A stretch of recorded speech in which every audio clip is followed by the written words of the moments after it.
এগৰাকী চৰুৱা কবিলৈ। আপুনি আজিকালি পান কৰে পিয়ালা পিয়ালা শব্দৰ মদিৰা। সৰ্বহাৰা জনতা আৰু অবলা নাৰীৰ তেজত শব্দৰ সমদলত আপুনি শ্লোগান দিয়ে। চৰুৱা নাৰীৰ ভূগোলত আঁকে পোহৰৰ মানচিত্ৰ।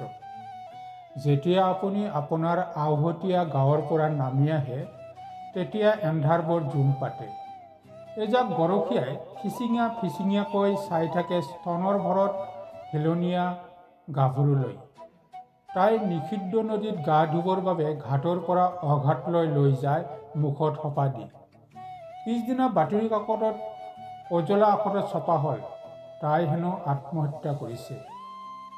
এয়া ৰহস্যৰ বিচাৰ হওক, নিৰ্ভয়াৰ বিচাৰ হওক, ধৰ্ষণকাৰীক গ্ৰেপ্তাৰ হওক, ফাঁচি দিয়া হওক।